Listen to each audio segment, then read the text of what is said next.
Good afternoon, everyone. Thank you for attending the discussion on how to build a successful clean hydrogen hub. My name is Makini Byron. I'm a clean energy director at Linde. And for the past 2 years or so, I've been involved in Linde's efforts to produce a clean hydrogen hub in Ohio and Michigan. And so I have a unique perspective on what it takes to pull one of these hubs together. And I'll be using the next 15 minutes or so to talk about my learnings and perspectives from that experience. So first, a little bit about Linde. We are a leading industrial gases and engineering company. We've been in the hydrogen business upwards of 50 years, and we operate more than 150 assets for hydrogen production. In the Gulf Coast, we also own and operate more than 1,000 kilometers of hydrogen pipeline and the US's first commercial hydrogen salt cavern. And so that gives us also a little bit of familiarity with what it takes to actually be successful in this hydrogen economy. I must say that most of our assets are, of course, gray, but we are committed to decarbonizing our own footprint as part of our 35 by 35 sustainability initiatives. And our CEO has already pledged $50 billion over the next 10 years in order to accomplish our clean energy projects. So many of you are already familiar with the Clean Hydrogen Hub program, so I won't spend too much time on this. A lot of us were disappointed this morning when Secretary Granholm said today is not the day that the winners will be announced, but any day now we anticipate the DOE letting us know the selection of 6 to 10 regional clean hydrogen hubs that will form the foundation of a national clean hydrogen network in the US. So these hubs were mandated as part of the bipartisan infrastructure law, and there are certain criteria that they have to meet. So they have to be geographically diverse, they use variety of feedstocks, and they also have to serve a variety of end-use applications. So the diagram shows an archetype of what we initially thought a hub could look like. Since we've seen the applications come out, we realize that there are many variations to this theme. We've seen some hubs with more than one feedstock or only one feedstock. We've seen additional use cases beyond what this diagram shows. And so with all of these hubs having different routes to clean hydrogen, how can we ensure that they are successful? And once they have been announced, that whatever they are, that they are successful in helping us meet our decarbonization goals. So I sum it up in 3 main points: collaboration, community, and commercial viability. If you take nothing else away from this talk, just remember these 3 things. I think that regardless of what the hubs are, where they're located, what feedstocks they use, if they're able to achieve these 3 things, they are on the path to success. Now I'll spend the next 10 minutes or so going through some barriers and some challenges that the hydrogen economy and the hubs, by definition, could potentially face in achieving these goals, and then some strategies of how we think in the industry they could overcome those barriers. Commercial viability. This has to underpin everything that we do in the Clean Hydrogen Hub program. Clean hydrogen will not take off and meet the potential that it has unless the landed cost matches consumers' willingness to pay. Now, there are a lot of challenges with clean hydrogen. The first of all is its cost. And a lot of the cost of clean hydrogen being so much more than incumbent and alternative uses of energy has to do with the fact that it's not yet scaled up. And so capital costs and operating costs exceed the target needed for affordability. And what that leads to is a hesitancy on the part of consumers to commit to long-term offtakes.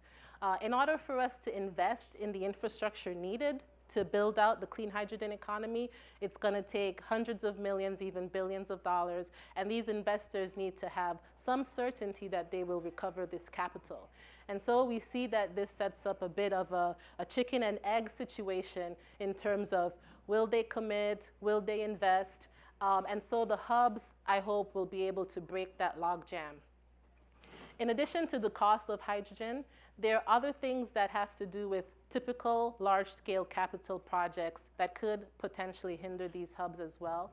So permitting has to be clearly defined and understood such that it doesn't delay the timelines for these hubs and allow us to, and make us miss the momentum for accelerating that transition. And finally, as a way to offset the costs of clean hydrogen, the US has implemented these legendary tax incentives. But while we are waiting for further guidance from the Treasury, we see that a lot of people are being hesitant to make financial investment decisions, and that could also impact the hubs. And also, depending on how the IRS decides to implement these rules, we could see that having an impact on the hubs. So what can hubs do? I mean, there's not many of these things that we can control in terms of how the Treasury decides to implement the rules, but there are other things that we can do. So I think for the first part, the hubs should make sure that they leverage whatever regional infrastructure and resources exist depending on where they're located within the geographies. So we should make sure to repurpose existing pipelines if possible, repurpose already built steam methane reformers and hydrogen production facilities where possible, such that we can drive the costs down as much as we can. There are other ways to drive the costs down, and that has to do with typical project management strategies. So I think the hubs have to be clear on what their scope is and what they're trying to achieve in order to reduce the project risks also associated with building billion-dollar projects. So there are commercial risks, there are technology risks, and there are also project risks. So I have now talked a little bit about the technology risks and the project risks, but the commercial risks also have to do with the offtake side. So on the demand side, how can we ensure that once this hydrogen is produced, that it has a place to go? And so I think that these hubs need to engage multiple and diverse hydrogen end users. So we've heard through this conference that we should focus hydrogen on those hard-to-abate sectors, and that is true, but those cannot be the only off-takers that these hubs focus on. There should be a diversity of off-takers, from the industry to mobility, and other off-take applications that provide more flexibility to the hubs in terms of being able to get their product into the market. Hubs should also think about motivating or subsidizing the demand side. So the DOE has set aside $1 billion for hydrogen demand incentives, but the hubs can also think about, are there ways that we can, within the hub, also subsidize the demand side? For instance, on mobility applications, is it possible to support procurement of fuel cell electric vehicles so that there's a ready market for hydrogen that's produced within any geographical region, and we can invest in hydrogen refueling stations that won't become stranded assets? Collaboration. I love this quote from Secretary Granholm, which says that we might be in a race to unlock hydrogen's potential, but it is a relay race, which means we don't all, when one person wins, we all win. And so that also leads into how we will manage these hubs. Right now, it's a competitive process because we don't know who has been selected.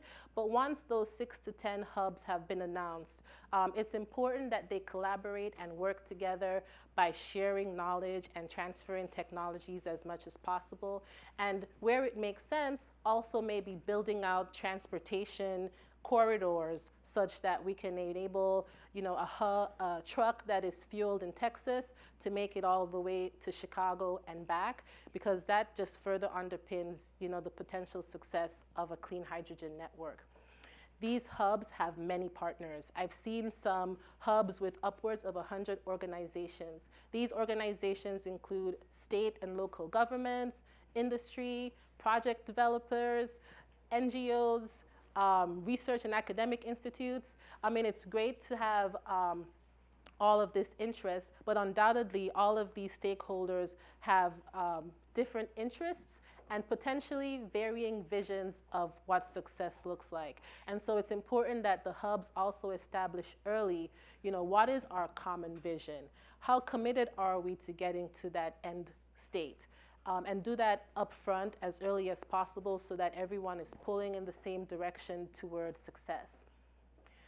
There's also challenges of accountability, confidentiality, how are we going to allocate this funding? That can only be resolved through leadership that is competent and experienced, both in hydrogen as well as in building and operating these large capital projects. And so I think, once we have identified who those leadership are, it's important that we also create effective hub governance structures, which includes governing documents on how we make decisions, how we resolve conflicts, how we allow additional organizations to enter into these hubs. It's important that this be written down in a way that is transparent and clear so that all partners can be treated equitably and fairly and build that trust and credibility when it comes to partnering in these hubs. And finally, the community. So it's important that these hubs address community by the hubs that will also be good for the local and neighboring locales. So historically, we've seen that energy systems can have a disproportionately higher burden on what the DOE has called disadvantaged communities. They don't know what's going on. They don't have a lot of input into project decisions. And so the hubs have to be sure to not contribute to further injustices that have been played out. And so it's important that we not only allow but encourage active involvement of the local communities in the development process and make that project information clear and accessible. And we have to also communicate to the local communities what the benefits of the hub are, not only on a global level. I mean, I know that the hubs are going to be addressing climate change, but on a local level as well. How does it impact, the people that live in the areas where these assets will be built? And so that really revolves around creating quality jobs and skilled workforce training that can enable the communities to transition into a clean energy workforce that not only can be sustained through these hubs, but even beyond the hubs as we build out clean hydrogen infrastructure throughout the entire US. It's also important to recognize and address the fact that there is a perception out there that hydrogen could potentially be unsafe. There is a perception that blue hydrogen contributes to continued fossil energy use. And instead of glossing over these concerns of the community, it's important that we address them and show how these hubs will provide environmental and health benefits that are important to just accelerate no matter the best way that we can, whether it be through blue hydrogen or green hydrogen. So with the time that I have remaining, I'd like to introduce one of the hydrogen hubs that Lindy has been involved in putting together, and we submitted this application in April along with some of our key partners, namely Energy Harbor, Cleveland Cliffs, GE, the University of Toledo, and the Glass Manufacturing Institute. So this hub, the Great Lakes Clean Hydrogen Hub, is trying to enact a lot of the strategies that I discussed earlier within its structure. So we are focused in the states of Ohio and Michigan, where a lot of the population will be within 150 miles of where we will site the hydrogen production facilities, and 15% of the population in this state is defined as living in disadvantaged communities.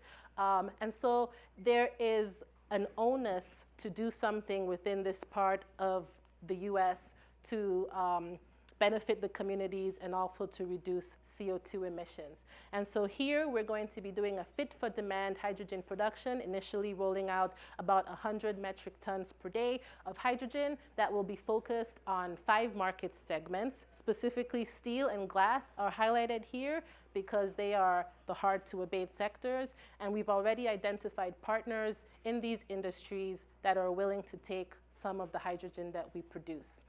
We're working with local unions, community organizations, and we have the support of the local governments. And so with that, we will be focusing on community benefits, producing more than 2,000 jobs, reducing significant greenhouse gases, and making scholarships, internships, and STEM enrichment available for everyone within the region to also be able to understand why these hydrogen hubs can be beneficial for them. I've run out of time, but if you would like to learn more about this specific hub or any of our perspectives at Lindy on how the hub program in general can be successful, we are located in booth B03, which is just behind this wall, and we'd be willing to speak to any and all of you, so please stop by whenever you have a chance. Thank you.